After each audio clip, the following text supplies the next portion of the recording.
ॐ अज्ञानतिमिरान्धस्य ज्ञानञ्जनशलाकया चक्षुरुन्मीलितं येन तस्मै श्रीगुरुवे नमः। हरे कृष्णा। भगवद गीता अध्याय 5 कर्मयोग और श्लोक संख्या 15। न दत्ते कस्यचित् पापं न चैव सुकृतं विभु अज्ञानेन वृतं ज्ञानं तेन मुह्यन्ति जन्तवः। परमेश्वर न तो किसी के पापों को ग्रहण करता है न ही पुण्यों को, किंतु सारे देहधारी जीव उस अज्ञान के कारण मोहग्रस्त रहते हैं जो उनके वास्तविक ज्ञान को आच्छादित किए रहता है। तो इससे पिछले श्लोक में हमने सुना था कि वास्तव में जीवात्मा जो है, हम सुन रहे थे कि भगवान जो है कोई कार्य का सृजन नहीं कर रहे हैं। ऐसा नहीं कि भगवान ही हमसे सब करवा रहे हैं जैसे कि लोग सोचते हैं। तो यहाँ पर उसको और थोड़ा क्लियर कर रहे हैं यहाँ पर इस श्लोक में कि परमेश्वर किसी के पापों को ग्रहण नहीं करता, नहीं पुण्यों को। तो प्रभुपाद बता रहे हैं कि भगवान किसी जीव के लिए कोई विशिष्ट परिस्थिति को उत्पन्न नहीं करता है, ध्यान रखिए। हालांकि करता है। श्रील प्रभुपाद हमें बताते हैं श्रीमद् भागवतम में कि अपने बहुत ही प्रिय भक्तों के जीवन में भगवान स्वयं हस्तक्षेप करते हैं। जैसे राजा परीक्षित के जीवन में वो एक घटना घटी कि एक साधु के गलों में उन्होंने सांप को लटका दिया, मरे हुए सांप को। तो ये जो घटना है, ऐसी घटनाएं भगवान के महान भक्तों के जीवन में भगवान निजी अपने इन्फ्लुएंस से कर देते हैं। नहीं तो उनको कोई मतलब नहीं इन सब चीज़ों में। हाँ, अपने भक्त के लिए तो कई सारी सिचुएशंस क्रिएट करते हैं, जो कि अगेन वो सिचुएशंस भी कई बार बड़ी बुरी लगती हैं। हम चर्चा करते हैं ऐसा क्यों हुआ पांडवों के जीवन में, ऐसा क्यों हुआ कुंती महारानी के जीवन में, ऐसा क्यों हुआ द्रौपदी के जीवन में।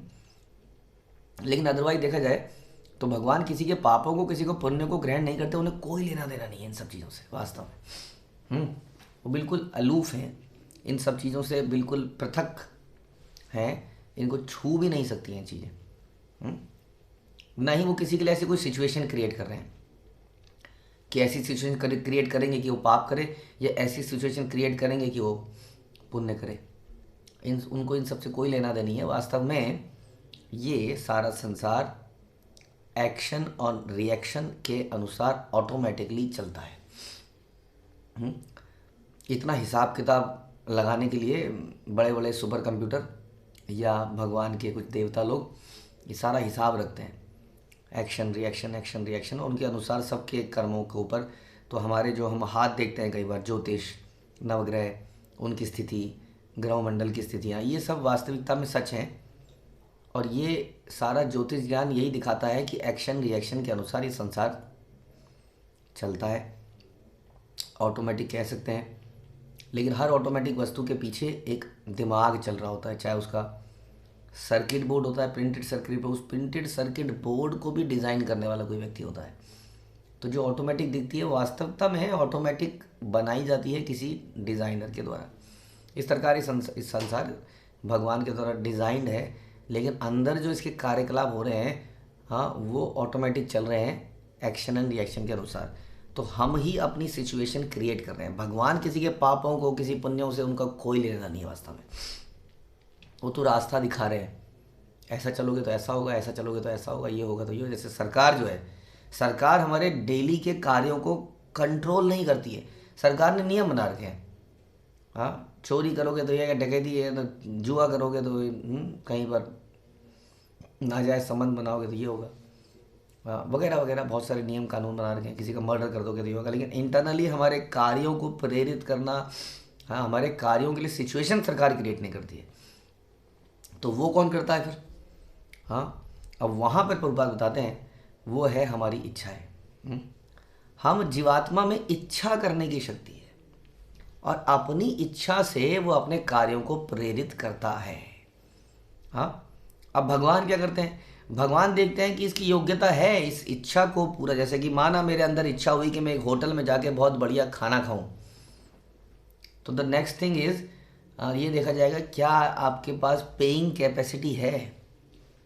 इच्छा तो आपने कर दी, तो उसके अनुसार देखा जाता है कि अब क्या आपकी योग्यता है। अब योग्यता के लिए आदमी फिर मेहनत करता है, संसार में खूब मेहनत करता है। तो सब कुछ सही चल रहा होता है। अचानक से जब ये इच्छा आती है तो उस इच्छा को पूरा करने के लिए मेहनत करनी पड़ती है। जब मेहनत करता है तो कुछ रिएक्शन खड़े होते हैं, कुछ एक्शन आते हैं, कुछ रिएक्शन आते हैं। फिर उस रिएक्शन को कम करने के लिए फिर कोई एक्शन करते हैं, फिर उस एक्शन को करते हैं तो फिर कोई और रिएक्शन खड़े जाते हैं। इस प्रकार जीवन चलता है। जैसे कि एक बार की बात है, एक राजा थे, चित्रकेतु राजा। उन चित्रकेतु राजा की बताते हैं बहुत सारी पत्नियां थी, अनगिनत पत्नियां थी उनकी, लेकिन किसी से बच्चा हुआ ही नहीं। तो अल्टीमेटली नारद मुनि उनको एक बार किसी प्रकार से ऐसा कुछ वरदान देते हैं कि तुम्हें बच्चा हो सकता है विद हिज फ्रेंड, लेकिन ये जो लड़का पैदा होगा ये तुम्हारे दुख का कारण बनेगा। तो उनके लिए वो जो डिज़ायर थी उस वक्त बच्चे को प्राप्त करने की, वो इतनी ज़्यादा थी कि उन्होंने कहा वो सब बात की बात है, बाद में देखेंगे, अभी तो बच्चा चाहिए। हाँ, इसी तरह से हम भी संसार में कई बार ऐसा कर ही देते हैं। हमें कई बार कोई समझाते हैं हमारे बड़े बुरे, इसको मत करो गड़बड़ हो जाएगी, लेकिन हमें वो जो इम्पल्स है, जो अंदर से अर्ज आती है, वो अर्ज को हम रोक नहीं पाते। जैसे कि कई बार जो लोग मोटापे के शिकार हैं, वो क्यों है मोटापे के शिकार? क्योंकि वो जो अर्ज आती है उसको चेक नहीं कर पाते, उसको रोक नहीं पाते, है ना। हमें उस वक्त कोई समझाता है कि नहीं ये खाने से तुम्हारी इतनी कैलोरीज बढ़ जाएगी, नहीं, तो समहाउ हम वो कर ही जाते हैं जानते हुए भी। वैसे ही चित्रकेतु महाराज ने कहा कि जो होगा बाद में देखा जाएगा, आप मुझे बच्चा दीजिए। हम भी ऐसे भ्रमित हो जाते हैं। कई बार हम ऐसी कुछ डिज़ायर रखते हैं, हम कहते हैं भगवान पूरी क्यों नहीं कर रहे हैं। कोई हमें समझाता है कि भगवान को लग नहीं रहा है कि आपकी डिज़ायर पूरी होनी चाहिए क्योंकि आपके लिए ठीक नहीं है। नहीं, क्या ठीक नहीं है? जैसे माना किसी कन्या से आपको शादी करनी है, अब घर वाले आपको बता रहे हैं अरे हम जानते हैं उस कन्या के बारे में, वो ठीक नहीं है लड़की, तुम्हारे लिए ठीक नहीं होगा। वो इतना ज़्यादा अटैच हो चुका है कि वो सोचने समझ के नहीं अभी तो इसकी चाहिए, बाद में मैं सब संभाल लूँगा, ये हो जाएगा, मैं वो कर लूँगा, ये कर लूँगा। तो हमें एक्चुअली में हमें ऐसा लगता है, हमें सबको चाहिए कि हमें सबको प्रसन्नता चाहिए, हैप्पीनेस चाहिए। अब हमें लगता है कि पता नहीं क्यों हम ऐसा सोचते हैं कि बस इसमें हैप्पीनेस है। कोई समझा भी रहा होता है, हमें समझ में भी आ रहा होता है, इसको कहते हैं मोहग्रस्त होना। यही बता रहे हैं श्लोक में कि किंतु सारे देहधारी अज्ञान के कारण मोहग्रस्त हो जाते हैं। और वो अज्ञान क्या है? जो वास्तविक ज्ञान को ढक देता है। तो इस प्रकार चित्रकेतु अज्ञान से ढक गए, बच्चे की मांग कर ही डाली, बच्चा आ गया और बच्चा फला फूला बढ़िया खेलने लगा। उनकी पत्नी ने उनको खूब, लाखों में से एक पत्नी या जितनी भी पत्नियाँ थी उनमें से एक पत्नी ने उसकी बहुत केयर करी, लेकिन बाकी पत्नियों के अंदर ईर्ष्या हो गई क्योंकि वो समय सारा उस बच्चे और पत्नी के साथ, उस पत्नी के साथ बिताने लगे। बाकी पत्नियों में से कुछ ने ईर्ष्यावश उसको जहर पिला दिया और बच्चा मर गया। बताइए, अब ये जो दुख था ये उसके पहले वाले दुख से कई कई कई गुना था। और ऐसा बताते हैं कि शास्त्र भागवतम में कथा जब आती है कि चित्रकेतु महाराज को जब पता चलता है तो भागते हैं, भागते भागते बेहोश होकर गिर जाते हैं। सोचिए, भागते भागते बेहोश होकर गिर जाते हैं, फिर खड़े होते हैं, थोड़ी देर बाद रोते हैं, भागते हैं, फिर बेहोश होकर गिर जाते हैं। हाँ, बड़ी दयनीय स्थिति उनकी हो जाती है। फिर कथा में बाद में नारद मुनि फिर से आते हैं, उनको ज्ञान देते हैं, उनकी आंखें खुलती हैं और एक बहुत बड़े भक्त बनते हैं। शास्त्रों में उनकी कथाएं आती है, रियलाइजेशन बाद में होती है। तो इस प्रकार से कभी और हमें ऐसा लगता है कि हमें चाहिए, तो ये क्यों हुआ ये समस्या सारी? क्योंकि हमारे अंदर एक इच्छा आई, उस इच्छा को पूर्ति करने के लिए हमने भरसक प्रयत्न किया। जब हमने भरसक प्रयत्न किया, एंडीवर किया, तो उस प्रयत्न से कुछ रिएक्शन खड़े हुए। Every action has got equal and opposite reaction. और रिएक्शन हमें भोगने पड़ते हैं, लेकिन हमें सामने वाली चीज़ दिख रही होती है जो हमारी भोग की वस्तु है, चाहे वो बच्चा हो, चाहे वो पत्नी हो, चाहे वो बर्गर हो, वटेवर।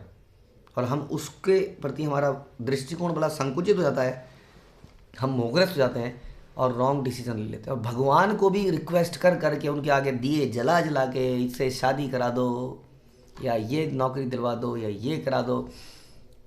ऐसे में भगवान क्या करते हैं, या श्रील प्रभुपाद बता रहे हैं, भगवान उस जीव की इच्छा की पूर्ति करते हैं उसकी योग्यता के अनुसार।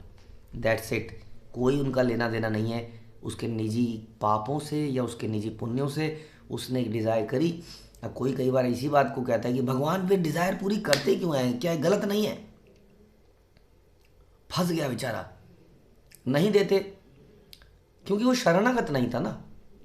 जैसे एक शिष्य है, वो गुरु का शरणागत है, तो गुरु उसको साफ साफ बोलता है ये तुम्हें नहीं करना चाहिए, क्योंकि उसको पता है कि सामने वाले की सरेंडर इतनी है कि गुरु के डिसीजन को पॉजिटिवली लेगा। नहीं तो दूसरा क्या बोलेगा, मेरे को ही मना करते हैं बस, वो भी तो गया था, उसको तो मना किया नहीं, उसने उसको काम करने से मना नहीं किया, मेरे से चिढ़ते हैं, मेरे से जलते हैं। वो गुरु अपराध कर देता है, ज़्यादा बड़ा अपराध हो जाता है ना। तो ऐसे में क्या है, ऐसे में गुरु जानता है ये मानेगा नहीं, सुनेगा नहीं, इसलिए लिमिटेड वे में उसकी इच्छा पूरी कर ही दी जाती है। लिमिटेड, वो भी करी लिमिटेड वे में जाती है, लेकिन उसको थोड़ी देर के लिए भटकने दिया जाता है। जब वो भटकता है कई बार संसार में, भटक के चोट खाता है, तब उसको रियलाइज़ होता है ना। कई बार हम भी अपने बच्चों को, होता है ना कई बार, जैसे कि कई बार वो किसी गर्म चीज़ की तरफ हाथ बढ़ाता है, कई बार समझा दिया, नहीं समझ में आ रहा उसके, तो क्या करते हैं हम, कंट्रोल्ड वे में हाथ पकड़ के जला देते हैं हल्का सा हाँ, उसको समझ में आ जाता है। तो इस प्रकार भगवान भी कंट्रोल वे में हो रहा है सारा, क्योंकि इस कंट्रोल वे में अगर नहीं होता तो भगवान हमारे साथ ना होते। प्रभुपाद कह रहे हैं भगवान हमारी इच्छाओं को बड़े क्लोजली जानते हैं, जैसे कि फूल के साथ उसकी सुगंध, हाँ, कोई फूल उसके सुगंध वो जानता है साथ साथ में एकदम। तो भगवान बड़े क्लोजली जानते हैं और हमारे साथ में रहते हैं। चाहे हम किसी भी प्रकार की इच्छा करें, भगवान तब भी हमारे साथ रहते हैं। गलत इच्छाओं में भी वो हमारे साथ रहते हैं, हाँ, जस्ट वेटिंग कि किसी दिन इसको रियलाइज़ होगा। वो कंट्रोल्ड सिचुएशन है ये सारी, out of control. Krishna is never out control. ध्यान रखिए, हम अगर जानवर की योनि में बन जाते हैं तो भी भगवान हमारे साथ में है और हमारी अपलिफ्टमेंट का ध्यान रख रहे हैं। इसलिए हर बार डेथ के बाद हम एक नेक्स्ट योनि में जा सकते हैं, which is higher in the ladder, 84 lakh योनियों में। इसका ये प्रोग्रेस कौन कर रहा है, हाँ, जैसे कि माना स्कूलों में ये निर्देश होगा कि 5वीं 6ठी साल तक या वटेवर क्लास तक, 8th क्लास तक बच्चों को फेल करने का देखा जाए, हाँ, उसकी क्या आवश्यकता है।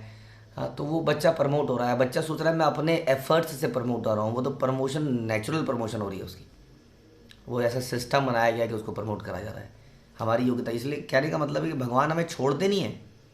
ये जो भी हमारी इच्छाओं की पूर्ति भी हो रही है, हमें सबक सिखाने के लिए, वन डे विल रियलाइज़। और ऐसा गुरु, ऐसा भगवान, ऐसे माता पिता उन लोगों के लिए करते हैं जो डायरेक्टली ना नहीं सुन सकते, ना सुनते ही उनका रिबेलियस नेचर जागृत हो जाता है, किसी चीज़ के लिए मना कर दिया जाए तो वहाँ पर फिर कंट्रोल्ड वे में उसकी इच्छा पूरी करी जाती है। और इच्छाओं को पूरा करते करते करते करते करते करते करते संसार में थक हार कर जीव भगवान की शरण में आता है और तब भगवान बताते हैं उसको, अब सुनो, अब now you are in position to hear me out. तब उसको ज्ञान दिया जाता है। तब क्या होता है, उसका ये जो ज्ञान के ऊपर से जो मोह के कारण जो ज्ञान ढक गया है, वास्तविक ज्ञान, उसका आवरण हटता है। वास्तविक ज्ञान क्या है, वास्तविक ज्ञान क्या है, ज्ञान ये है कि एनीवे हम इस संसार को बिलोंग ही नहीं करते हैं।